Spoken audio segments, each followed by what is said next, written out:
Hello students, control आणि coordination या टॉपिकमध्ये आपण सेंट्रल नर्वस सिस्टीम हा पार्ट चालू केला आहे. तर या सेंट्रल नर्वस सिस्टीममध्ये ब्रेन आणि स्पायनल कॉर्ड असे दोन स्ट्रक्चर येतात.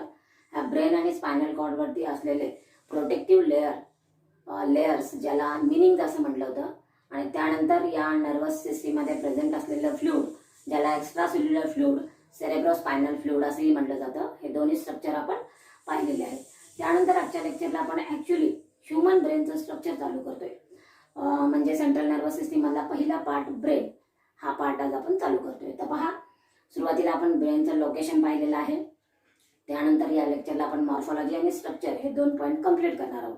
तर मॉर्फॉलॉजीमध्ये आपण वेट दिलेला आहे, व्हॉल्यूम दिलेला आहे, आणि एम्ब्रियॉनिक कंडिशन पासून त्याच्यानंतर जी काही डेव्हलपमेंट चालू झालेली असते, या ब्रेनच्या डेव्हलपमेंटसाठी जवळजवळ 6 वर्षाचा पिरियड लागत असतो. हे मॉर्फॉलॉजीमध्ये पार्ट येतात. जनरली ब्रेन हा एक्टोडर्मल इन ओरिजिन आहे. एम्ब्रियॉनिक कंडिशनमध्ये एक्टोडर्म या जर्म लेअरपासून तो तयार होतो. पुढे याचं जे वेट असतं हे 1300 ते 1400 ग्रॅम आहे, डिपेंडिंग अपॉन ज्याला आपण बॉडी वेट असंही म्हणू, पण ही एक काय आहे, नॉर्मल रेंज आहे. त्यानंतर त्याचा जो व्हॉल्यूम आहे तो 1300 ते 1500 सीसी, की ज्याला आपण क्रॅनियल कॅपॅसिटी असंही म्हणतो, की ज्याच्यामध्ये आपण म्हणतो की इतर ॲनिमलपेक्षा जो काही कॉम्प्लेक्स जे काही नर्वस सिस्टीम प्रेझेंट आहे, किंवा ज्या स्ट्रक्चरला कॉम्प्लेक्स स्ट्रक्चर असं म्हटलं जातं, हे ह्युमन बिईंगमध्ये प्रेझेंट आहे. याची जी डेव्हलपमेंट आहे, या डेव्हलपमेंटसाठी जवळजवळ 6 वर्ष काय होतात, म्हणजे 6 वर्षामध्ये ब्रेनची डेव्हलपमेंट ही कंप्लीट होत असते. आता आपल्याला माहिती आहे की नर्वस सिस्टीम की ज्याच्यामध्ये येणारा पार्ट हा ज्या सेलने तयार झालेला असतो त्याला म्हटलं जातं नर्व सेल. आपण सुरुवातीला नर्व सेलचं स्ट्रक्चर आणि या नर्व सेलला सपोर्ट करणाऱ्या किंवा न्यूट्रिशन प्रोव्हाइड करणाऱ्या सेल, की ज्याला न्यूरोग्लियल सेल्स असंही म्हटलं जातं, हा पार्टही आपण पाहून झालेला आहे. म्हणजेच नर्वस सिस्टीम ही नर्व सेलपासून तयार झालेली आहे, आणि जवळजवळ या ब्रेनमध्ये 30,000 मिलियन्स इतक्या नर्व सेल्स काय असतात, प्रेझेंट असतात. पुढे आपण ॲक्च्युली स्ट्रक्चरला सुरुवात करूया. ह्युमन ब्रेनचे 3 डिव्हिजन आहेत. म्हणजे ब्रेनचं स्ट्रक्चर स्टडी करत असताना त्याचे 3 डिव्हिजन्स केलेले आहेत, किंवा human brain is divided into 3 parts असं म्हटलं जातं. Anterior part is called as a fore brain, middle part is called as a mid brain, आणि त्याच्यानंतर जो काही लास्ट पार्ट आहे किंवा ज्याला पोस्टेरियर पार्ट असं म्हटलं जातं, ज्याला हाइंड ब्रेन असं म्हटलं जातं. या लेक्चरला आपण फोर ब्रेन स्टार्ट करतोय. तर या फोर ब्रेनला प्रोझेनसेफॅलॉन असंही म्हटलं जातं, मिड ब्रेनला मेझेनसेफॅलॉन असंही म्हटलं जातं, आणि त्याच्यानंतर हाइंड ब्रेनला टेलेनसेफॅलॉन असंही म्हटलं जातं. तर पहा, फोर ब्रेनबद्दल आपण या लेक्चरला पाहणार आहोत. तर फोर ब्रेन म्हणजे anterior part of the brain असं म्हटलं जातं. तर या फोर ब्रेनमध्ये कोणकोणते स्ट्रक्चर येतात, तर त्याच्यामध्ये जे पहिलं स्ट्रक्चर आहे त्याचं नाव आहे ऑल्फॅक्टरी लोब्स, 2 नंबरचं स्ट्रक्चर आहे सेरेब्रम, आणि 3 नंबरचं स्ट्रक्चर आहे डायन्सेफॅलॉन. इथे मी 2 डायग्राम काढलेले आहेत. या दोन्ही डायग्राममध्ये 3 स्ट्रक्चर हे काय होतात, कम्प्लीट होतात. तर पहा, fore brain is the anterior part of the brain असं म्हटलं जातं. याच्यामध्ये पहिला जो स्ट्रक्चर आहे की ज्याला ऑल्फॅक्टरी लोब असं म्हटलं जातं. आता इथं लिहिलेलं आहे, ऑल्फॅक्टरी लोबच्या पुढे लिहिलेलं आहे टेम्पोरल लोब. आता ही काय आहे, या ऑल्फॅक्टरी लोबचं लोकेशन आहे. नेमकं ऑल्फॅक्टरी लोब कुठं प्रेझेंट असतो, सेरेब्रम कुठं प्रेझेंट असतो, आणि डायन्सेफॅलॉन कुठं प्रेझेंट असतो, त्याचं लोकेशन पुढे लिहिलेलं आहे. तर ऑल्फॅक्टरी लोब हा टेम्पोरल लोबमध्ये प्रेझेंट असतो. ॲक्च्युली टेम्पोरल लोब म्हणजे काय, फ्रंटल लोब म्हणजे काय, परायटल लोब आणि ऑसिपिटल लोब.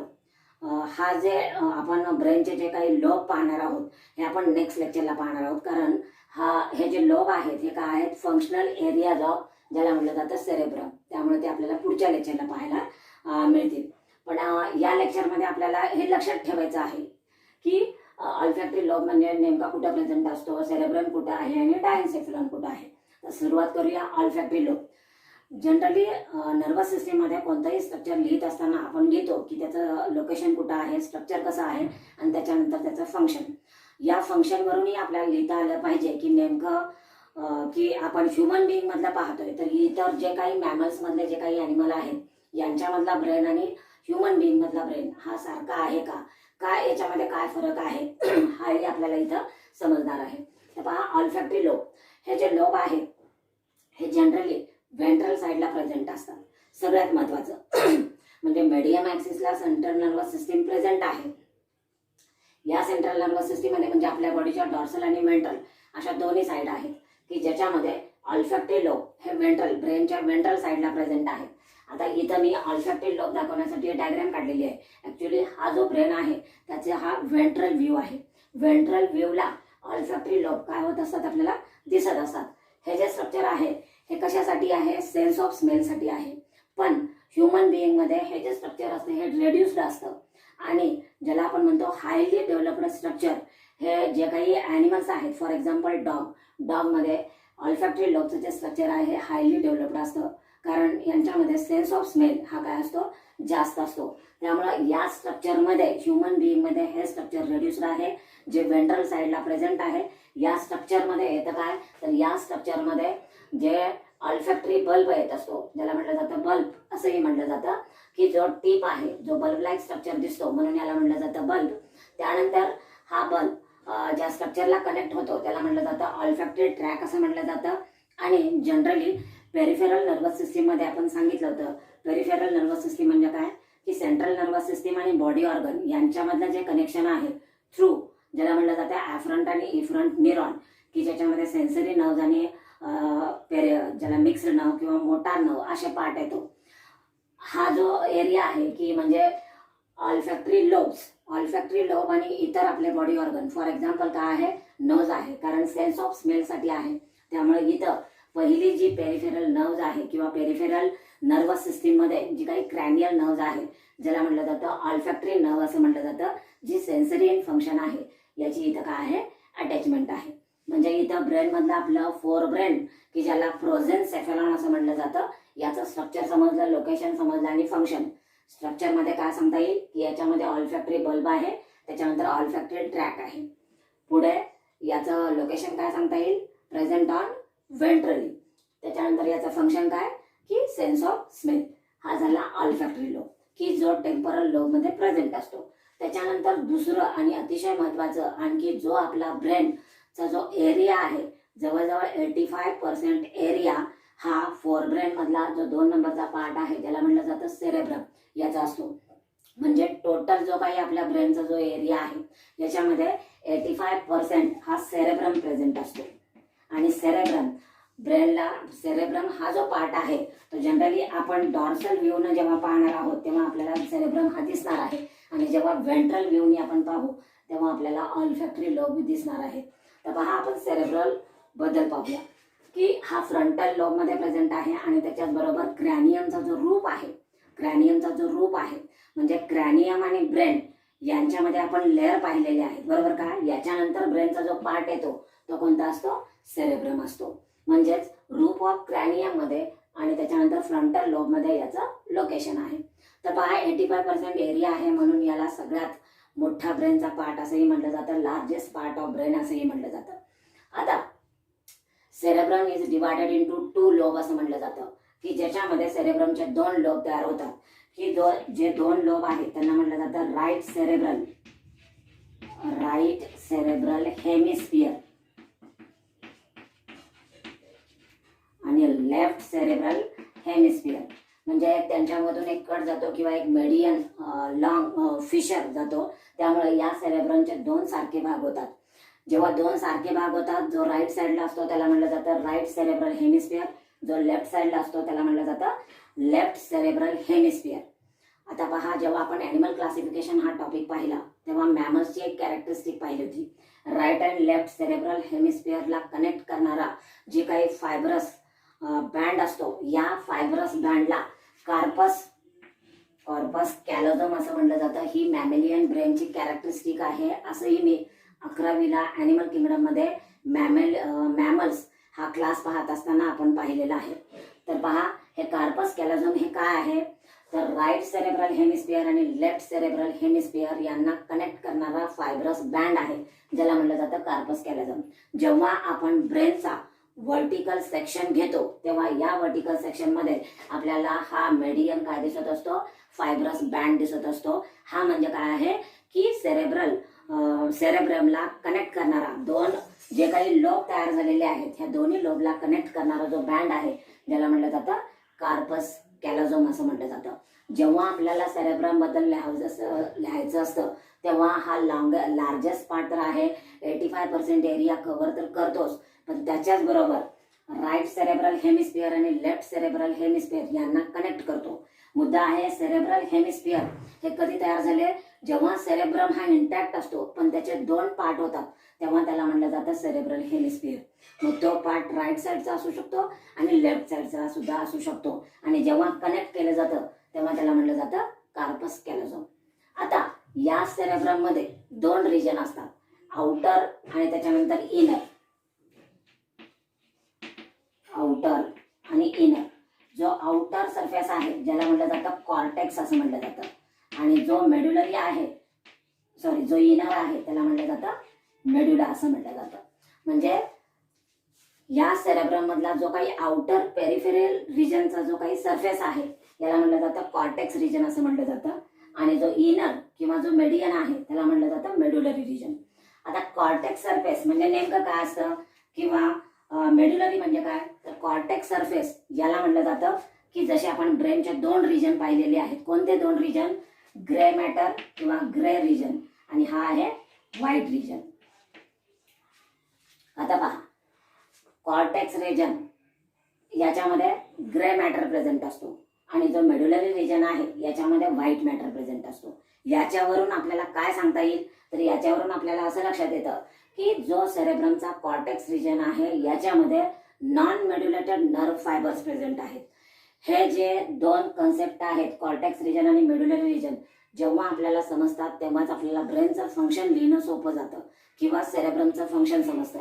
तर पहा मी काय सांगितलं, सेरेब्रमचा जो काही आउटर सरफेस आहे ज्याला कॉर्टेक्स रिजन असं म्हटलं जातं की ज्याच्यामध्ये ग्रे मॅटर प्रेझेंट असतो. नर्वस सिस्टीम मध्ये ग्रे अपीअरन्स हा कशामुळे येत असतो की ज्याच्यामध्ये इन्व्हॉल्वमेंट ही कोणाची असते, सायटॉनची असते आणि त्याच्याच बरोबर डेंड्रॉनची असते. म्हणजेच नर्व सेलमध्ये सायटॉन आणि डेंड्रॉन हे जे काही पार्ट आहेत हे ज्या रिजन मध्ये प्रेझेंट असतात त्याच्यामुळं त्याला कलर कोणता येत असतो, ग्रे येत असतो. म्हणून याला ग्रे मॅटर असं म्हटलं जातं की जो कॉर्टेक्स रिजन मध्ये प्रेझेंट असतो. म्हणजे याचाच अर्थ सेरेब्रमच्या कॉर्टेक्स रिजन मध्ये नर्व सेलचा सायटॉन आणि डेंड्रॉन तर प्रेझेंट असतोच पण त्याच्यासोबत नॉन मेड्युलेटेड नर्व फायबर हे ग्रे मॅटर मध्ये प्रेझेंट असतात किंवा कॉर्टेक्स रिजन मध्ये प्रेझेंट असतात. हा झाला पहिला कन्सेप्ट. त्याच्यानंतर दुसरा, सेरेब्रमचा जो काही मिडल पार्ट आहे किंवा ज्याला आपण इनर पार्ट असं म्हणतो की ज्याला मेड्युलरी रिजन असं म्हटलं जातं, याच्यामध्ये फक्त कोण प्रेझेंट असतं, ॲक्झॉन प्रेझेंट असतो पण तो कोणाचा, मेड्युलेटेड नर्व फायबरचा. या ॲक्झॉन वरती जर मेड्युलरी सीट जर प्रेझेंट असेल तर त्याचा अपीअरन्स कसा येतो, व्हाईट येतो. म्हणून याला म्हटलं जातं व्हाईट मॅटर असं म्हटलं जातं. म्हणजेच ब्रेनचे जे काही दोन रिजन आहेत ग्रे मॅटर आणि व्हाईट मॅटर हे नेमकं कुठं प्रेझेंट असतात हा कन्सेप्ट आता आपल्याला क्लिअर झाला. कारण न्यूरोग्लिया सेल्स पाहत असताना किंवा याच्या आधी आपण सांगत असताना ग्रे मॅटर आणि व्हाईट मॅटर किंवा कंडक्शन ऑफ नर्व इम्पल्स मध्येही आपण ग्रे मॅटर आणि व्हाईट मॅटर यांचाही कन्सेप्ट घेतला होता. पण आता आपल्याला हे क्लिअर होणं गरजेचं आहे, ग्रे मॅटर आणि व्हाईट मॅटर.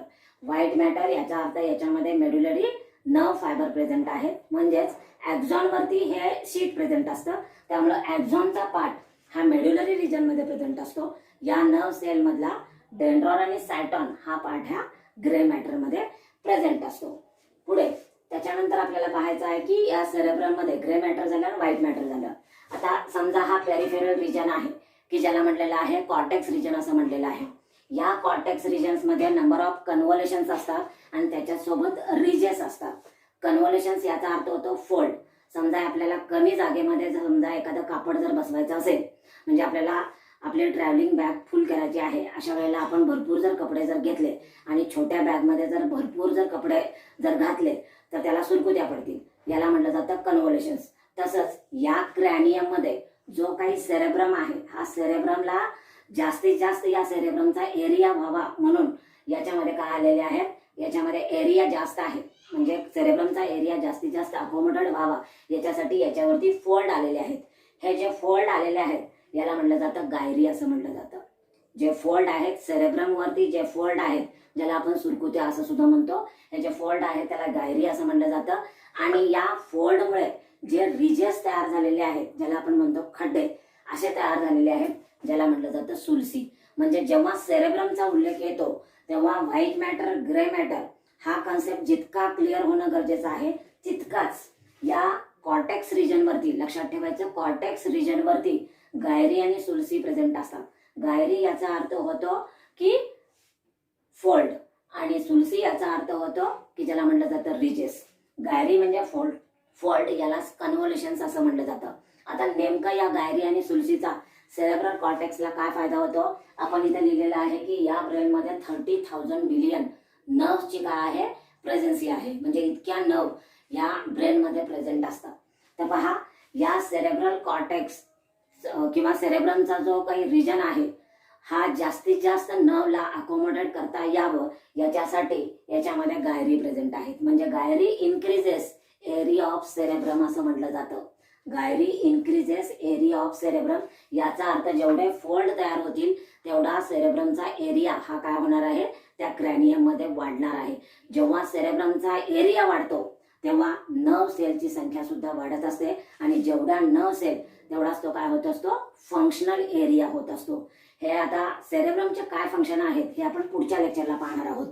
इथं इतर पार्टपेक्षा सेरेब्रमचे जे फंक्शन्स आहेत की ज्याच्यामध्ये ऍप्लिकेशन्स आहेत, लर्निंग ऍप्लिकेशन, एखादी गोष्ट आपण जी शिकतो त्याच्यामध्ये डेव्हलपमेंट होते किंवा त्याच्यामध्ये सुधारणा होत असते. फॉर एक्झाम्पल टायपिंग किंवा सायकलिंग ह्या ज्या प्रोसेस आहेत, सुरुवातीला आपल्याला याच्यामध्ये प्रॉब्लेम येतो पण नंतर आपण एक्सपर्ट होतो.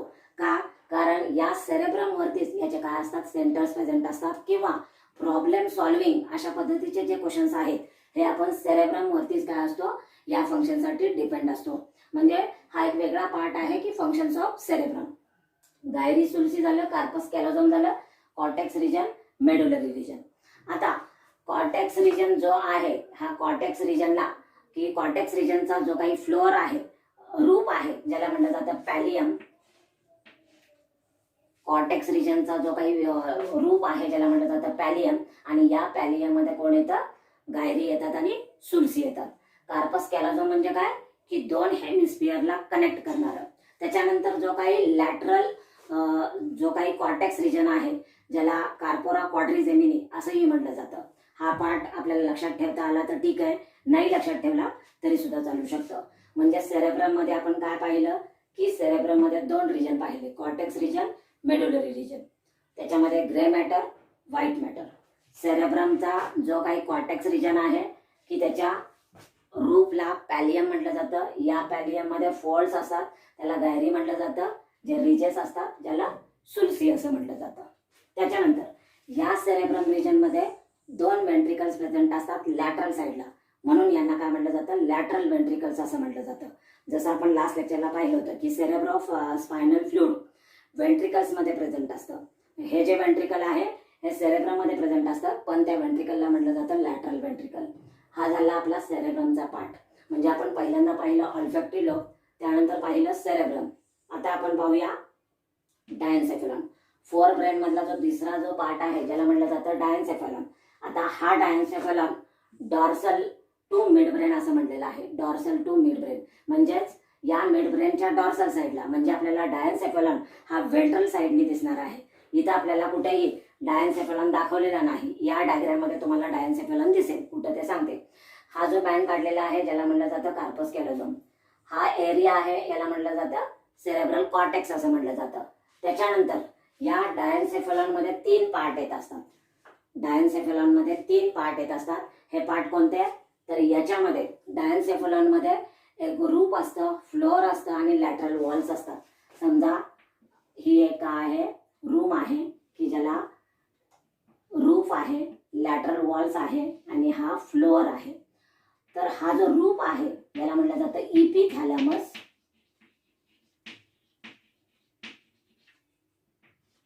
जे लॅटरल वॉल्स आहेत ज्याला म्हटलं जातं थॅलॅमस,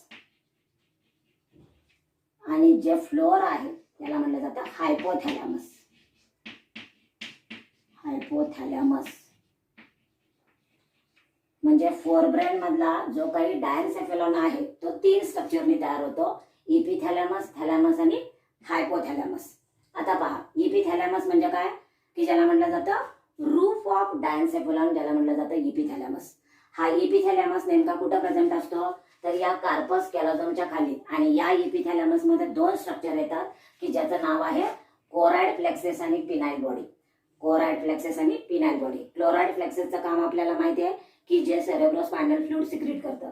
पिनाइल बॉडी हे दोन प्रकारचे हार्मोन सिक्रेट करते की ज्याच्यामध्ये सेरोटोनिन आणि मेलाटोनिन हे हार्मोन येतात, की मेटाबॉलिक ऍक्टिव्हिटीसाठी आणि त्याच्यासोबत बायोलॉजिकल रिदम मेंटेन करण्याचं काम हे दोन्ही हार्मोन करत असतात. त्याच्यानंतर थॅलॅमस हा ब्रेनच्या इतर पार्टला कनेक्ट होत असतो with the help of reticular रास activating system. Reticular activating system असं म्हणलं जातं. आता याचे जे फंक्शन्स आहेत ते पुढच्या लेक्चरला पाहूया, किंवा ह्याचा जो डेप्थ पार्ट आहे तो आपल्याला पुढच्या लेक्चरला सांगता येईल. त्याच्यानंतरचा पार्ट आहे तो हायपोथॅलॅमस. आता हायपोथॅलॅमस नेमका कुठं प्रेझेंट असतो, की जे आपल्याला एंडोक्राइन सिस्टीम मध्ये समजणार आहे. हायपोथॅलॅमस याची जी अटॅचमेंट असते ही पिट्युटरी ग्लँडला असते. पिट्युटरी ग्लँड जे हार्मोन सिक्रेट करत असतं ते कोणाच्या सांगण्यावरून, हायपोथॅलॅमसच्या सांगण्यावरून. आता सांगण्यावरून याचा अर्थ काय, हायपोथॅलॅमस हार्मोन सिक्रेट करतं. या हार्मोन्समुळे पिट्युटरी ग्लँड स्टिम्युलेट होते आणि पिट्युटरी ग्लँड इतर एंडोक्राइन ग्लँडला स्टिम्युलेट करत असते. म्हणजेच हे कनेक्शन आहे की ज्याच्यामध्ये काय होत असतं, एंडोक्राइन सिस्टीम मध्ये हे कनेक्शन आपण पाहणार आहोत. सध्या आपण फक्त इतकंच लक्षात ठेवूया की हा डायन्सेफॅलॉन हा below the corpus callosum above the mid brain present आहे. हा डॉर्सल टू मिड ब्रेन आहे, म्हणजेच वेंट्रल साईडला दिसणार आहे. या डायन्सेफॅलॉन मध्ये 3 पार्ट आहेत. जो रूप आहे त्याला इपिथॅलॅमस असं म्हटलं जातं, की ज्याच्यामध्ये पिनाइल बॉडी आणि कोराइड प्लेक्सस प्रेझेंट आहेत.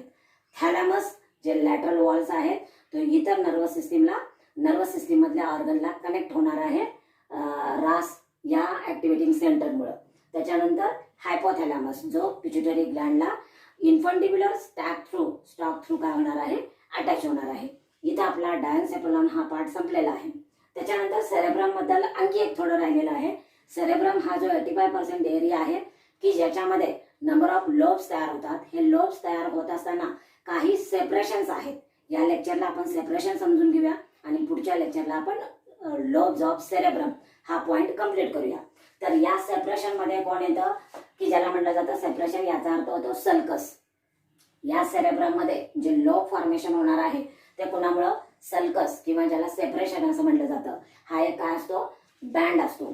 की पहिलं जे सेपरेशन आहे ज्याला म्हटलं जातं सेंट्रल सर्कस. सेंट्रल सर्कस हे नेमकं कुठं प्रेझेंट असतं, फ्रंटल लोब आणि परायटल लोब याच्यामध्ये. आता आपलं जे फोरहेड आहे ज्याला म्हटलं जातं फ्रंटल लोब, त्याच्या पाठीमागचा जो भाग आहे ज्याला म्हटलं जातं परायटल लोब असं म्हटलं जातं. म्हणजे कपाळ म्हणजे फ्रंटल लोब झाले आणि त्याच्या पाठीमागचा भाग हा झाला परायटल लोब. त्याच्यानंतर लॅटरल सल्कस हे कुठं असतं, परायटल लोब आणि टेम्परल लोब. टेम्परल लोब कुठं असतो, आपल्या कानाच्या जवळ असतो. म्हणजे परायटल लोब आणि टेम्परल लोब याचा सेपरेट करणारा जो सल्कस आहे ज्याला म्हटलं जातं लॅटरल सल्कस, आणि तिसरा आहे पेरिओ ऑसिपिटल सल्कस.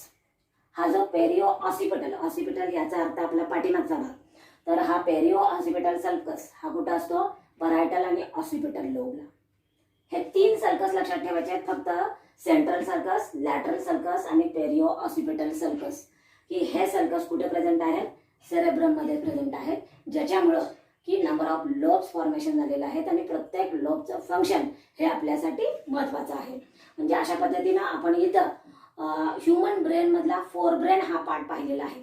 एकदा आपण फक्त काय पाहिलं हे पाहूया. तर पहा, फोरब्रेन मध्ये आपण 3 स्ट्रक्चर पाहिले, ऑल्फॅक्टरी लोब, सेरेब्रम, डायन्सेफॅलॉन. ऑल्फॅक्टरी लोब हे ह्युमन बिंग मध्ये रेड्युस्ड आहे.